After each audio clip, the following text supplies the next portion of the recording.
বল হরি বল।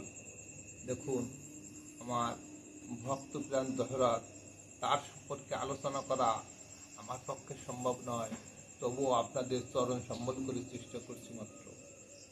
একদিন দহরত আমার ঠাকুরের কাছে এসে বসেছে প্রণাম করে।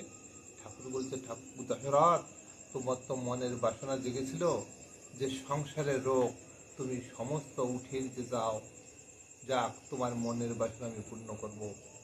আজ তোমাকে কঠিন রোগ এবং সাজা আমি দিতে চাই। তুমি কি সেই সাজা নিতে রাজি আছো? বলছে, ঠাকুর, আমার এই দেহ তো মাংস রক্তের গড়া, একদিন তো এই দেহ পচে গলে যাবে। তাই তোমার বাক্য পালন করে যদি এই দেহ নস্বাধ্য নস্বার হয়ে যায়, তবু আমার পরম সৌভাগ্য। আপনার যাহা সাজা দেওয়ার উচিত মনে ভেবেছেন সেটাই করুন। বলছে, দহরাত, তোমাকে আমি কঠিন দণ্ড দিতে চাই। তোমার গায়ে কুষ্ঠব্যাধি হবে এবং 6 মাস তুমি কোনো শয্যায় গৃহে তুমি বিশ্রাম নিতে পারবে না, শুতে পারবেন না। তুমি দিনে একবেলা ভিক্ষা করে আহার করবে, আর রাত্রে হরিগুণ গাবে। গাছতলা বা খড় গাদায়, নারিয়ার গাদায় তুমি বিশ্রাম নেবে। কারুর গৃহে তুমি প্রবেশ করতে পারবে না এবং দিনের বেলা কারোর সঙ্গে কথা বলতে পারবে না। অধিক রাত্রে যদি মনের মতো মানুষ পাও, তবে হরির কথা, কৃষ্ণ কথা বলতে পারবে। এই আমার মনের বাসনা। দশরথ ঠাকুরের পায়ে প্রণাম করে চলছে ভিক্ষা ঝুলি নিয়ে, এবং একটি মাত্র ঝোলা, সম্বল, হাড়ি, কড়াই আর ভিক্ষা পাত্র। ভিক্ষা এইভাবে ভিক্ষা করতে করতে যখন 6 মাস অতিক্রম হতে চলেছে, এই মতো অবস্থায় উনি এক মুসলমান গ্রামে গিয়ে উপস্থিত হয়েছেন। এবং ভিক্ষা করতে করতে যখন প্রায় সন্ধ্যা, এই মতো অবস্থায় ভাবতে লাগলেন যে আমি রাত হতে চললো, আমি কোথায় যাব? আজ এখানে এই মুসলমানের খড়ের গাদার ভিতরে আমি রাতটা কাটিয়ে দেব।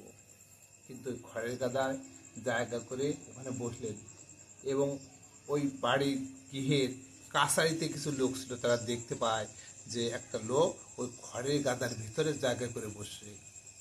যখন ঘোর অন্ধকার হয়ে গেছে, ওরা দেখলো ওই লোকটা ওখান থেকে আর যায়নি, ওখানেই আছে। তখন ভাবতে লাগলেন, নিশ্চয়ই এ বোধ হয় গরু চোর। আমরা যখন রাত্রে শুয়ে পড়ব, তখন গরু চুর করবে। তখন মালিককে গিয়ে বললেন যে, দাদা, আমরা চোর ধরবো, আসুন। বল, কোথায়? বলছে, ওই খড়ের গাদায় চোর পালিয়েছে। আমরা যখন রাত অধিক হবে শুয়ে পড়ব, তখন চোর গরু চুর করবে। তখন মালিক এসেছে এবং সমস্ত লোকজন এসে তখন ওই খড়ের গাদা ভিতরে দেখে বসে আছে। তখন ওনাকে চুলের মুঠি ধরে, কেউ দাড়ি ধরে টেনে বের করেছে, এবং যার যার মতন কি চড় ঘুষি লাথি মারতে লাগলেন। দশরথের বাক্যবন্ধ, কথা বলা নিষেধ, কথা বলতে পারছেন না। ওই মুসলমানদের অত্যাচার সহ্য করতে হচ্ছে। এমন কঠিন অবস্থায় ওই এক মুসলমান ওনার ঘাড় ধাক্কা দেওয়ার উদ্দেশ্য করে ঘাড় ধরেছে, যে ঘাড় ধাক্কা দিয়ে ফেলে দেবে মাটিতে। যখন ঘাড় ধরেছে, তখন দেখে যে ওনার গলায় মোটা মোটা মালা। তখন অন্ধকার, তখন বলছে, লাইট জ্বালাতো, দেখি এর গলায় মনে হচ্ছে মোটা মোটা মালা। তখন লাইট জেলে দেখে কি, হ্যাঁ সত্যি, এনার গলায় মোটা মোটা মালা এবং সারা গায়ে কুষ্ঠব্যাধি। বলছে, এত মারছি তো কান্নাও করছে না, আহুও করছে না, কিছুই বলছে না। এ বোধহয় সাধারণ লোক না, এ গরু চোর না, কোনো মহতের বাক্যে এই ভাব ধরেছে, একে মারা আমাদের অপরাধ হয়েছে, যা এনাকে ছেড়ে দে, না কেউ কিছু বলিস না, এমনি চোর নয়। তখন সমস্ত লোক ওকে ছেড়ে দিল, যে গোসাই বা কোনো মহৎ ব্যক্তি হবেন।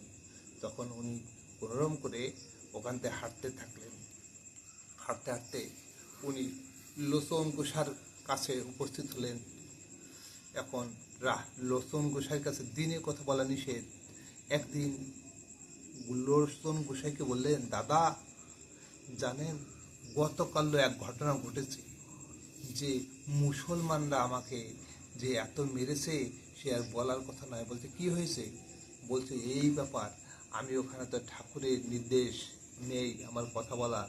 মুসলমানরা ধরে যখন আমায় কিল লাঠি চট যার মতো ইচ্ছা মতো মারতে শুরু করে, আমি কথাও বলতে পারছি না, কিন্তু এই রোগাগ্রস্ত দেহে ওই আঘাত সহ্য করতে পারছি না। তবুও আমার মনে হচ্ছে না যে আমায় কেউ মারছে, আমার ঠাকুরই মনে হয় ওই মার সহ্য করছে।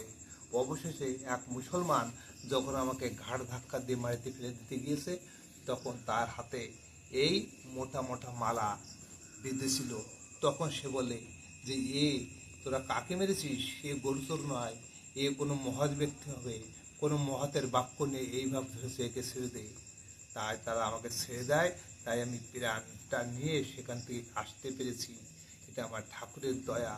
তাই হেসে হেসে আমার দশরথ লোচনকে বললেন, দেখুন আমার দশরথ কত ত্যাগ স্বীকার করেছে। আমার ঠাকুর দশরথকে দিয়ে কি কঠিন পরীক্ষা করেছে, যে বৈষ্ণব মুখের কথা হওয়া যায় না। যে ব্যক্তি যে নামে মাত্র বৈষ্ণব বৈরাগী ছিলেন, সত্যিকারে বৈষ্ণব বৈরাগী উনি ছিলেন না। আমার হরিচাঁদের সান্নিধ্য লাভ করার পরেই উনি সান্নিধ্য পাওয়ার পরে উনি একনিষ্ঠ বৈষ্ণব হতে পেরেছেন। জয় হরিচাঁদ, জয় গুরুচাঁদ। এই আমার হরিচাঁদ এবং দশরথের লীলা। আগামী পর্বেতে আবার শোনো। হরিবল হরিবল।